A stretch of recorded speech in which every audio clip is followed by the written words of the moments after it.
నిరీక్షణ న్యూస్ కు స్వాగతం. నేను మీ మ్యాజిక్ రాజా.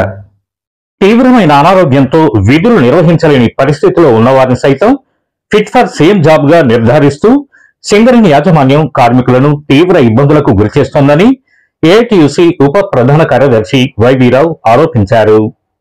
ఆదివారం సెంటనరీ కాలనీ ఏఐటీయూసీ యూనియన్ కార్యాలయంలో నిర్వహించిన ప్రత్యేక సమావేశంలో ఆయన మాట్లాడుతూ, గత జనవరిలో 54 మంది అనారోగ్య కార్మికులను హయ్యర్ మెడికల్ బోర్డుకు పంపిన సింగరేణి యాజమాన్యం తిరిగి వారిని జూలై 30, 31న మెడికల్ బోర్డుకు పిలిచి వారిలో 49 మందిని ఫిట్ ఫర్ సేమ్ జాబ్ గా నిర్ధారించడం జరిగిందన్నారు.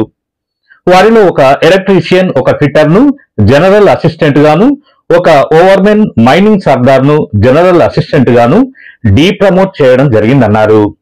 వీరిలో ఫిట్టర్ కు ఆపరేషన్ జరిగి కూర్చోలేక నిలబడలేక ఇబ్బంది పడుతున్నాడని పేర్కొన్నారు.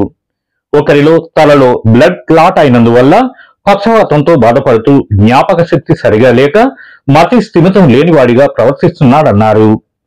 వీరిలో ఎవరు కూడా ఆరోగ్యంగా లేరని, మానవతా దృక్పథంతో వారందరినీ మరోసారి బోర్డుకు పిలిచి అన్ఫిట్ చేసి వారికి న్యాయం చేయాలని ఆయన సింగరేణి యాజమాన్యాన్ని కోరారు.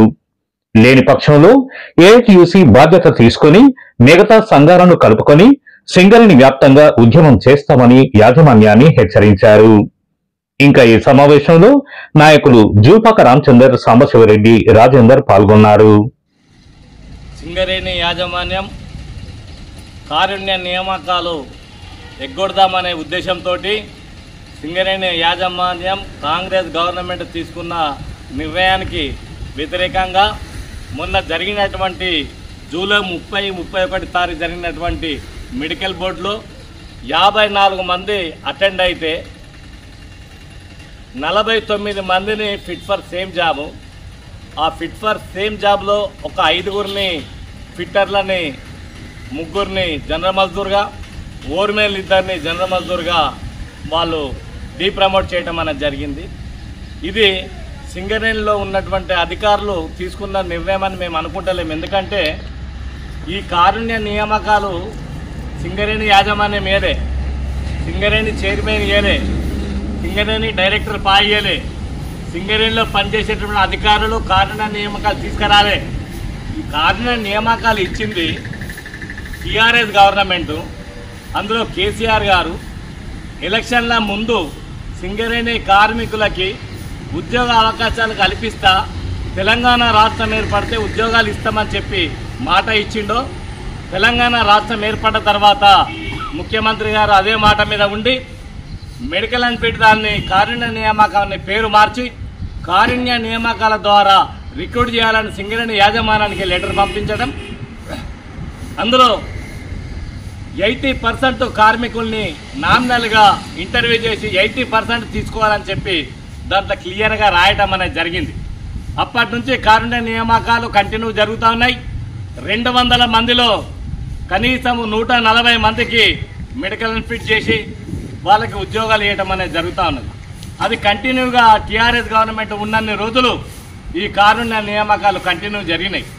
రేవంత్ రెడ్డి వచ్చిన తర్వాత వారు కూడా దీన్ని కంటిన్యూగా నడిపించడం అనేది జరిగింది. కాంగ్రెస్ గవర్నమెంట్ వచ్చినా దీన్ని కంటిన్యూగా నడిపించుకుంటూ రావటం అనేది జరిగింది.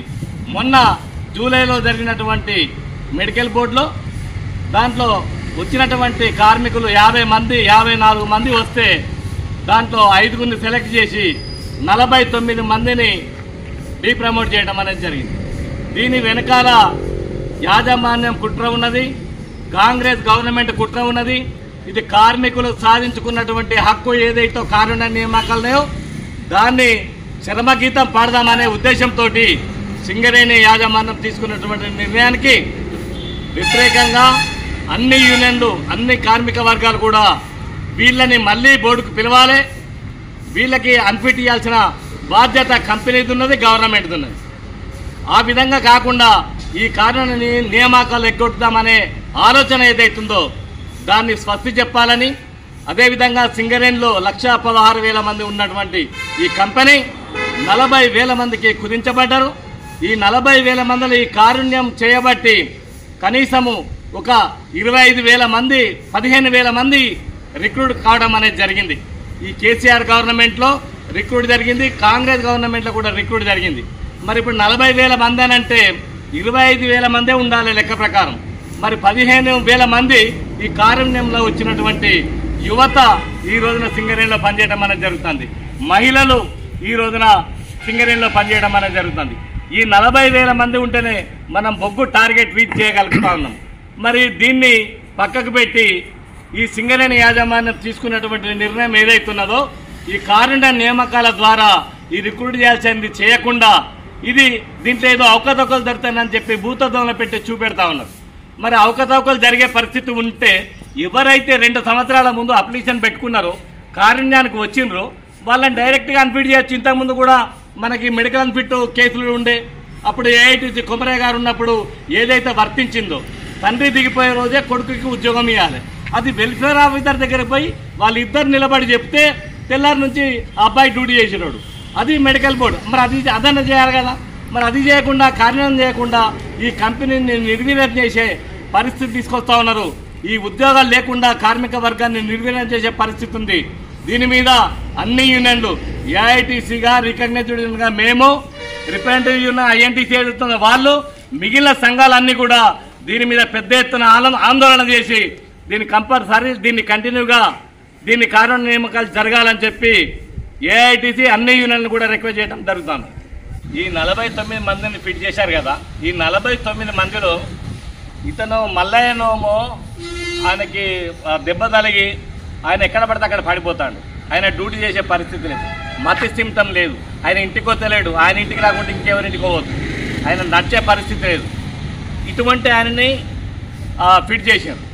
ఈ సత్యరామ్ అంటే ఈయన ఫిట్టరు.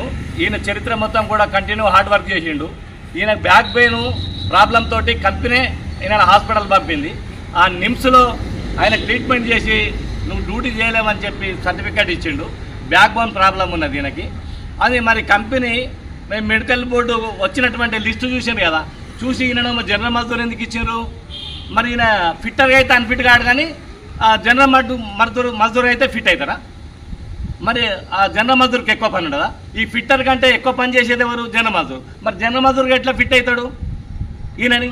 కాబట్టి ఇటువంటి వాళ్ళే వచ్చిన కేసులన్నీ కూడా 49 మంది అనారోగ్యంతో వాళ్ళు డ్యూటీ చేయలేని పరిస్థితులనే వాళ్ళు వచ్చింది తప్ప వేరే కాదు. వీళ్ళందరినీ రీమెడికల్ పిలిచి మళ్ళీ ఒకసారి వీళ్ళందరినీ మళ్ళా మెడికల్గా చెక్ చేసి వీళ్ళందరికీ కూడా ఇవ్వాలని చెప్పి ఏఐటీసీగా డిమాండ్ చేస్తాం. మన నిరీక్షణ న్యూస్ ను వాచ్ చేయండి, లైక్ చేయండి, సబ్స్క్రైబ్ చేయండి, మీ మిత్రులకు షేర్ చేయండి.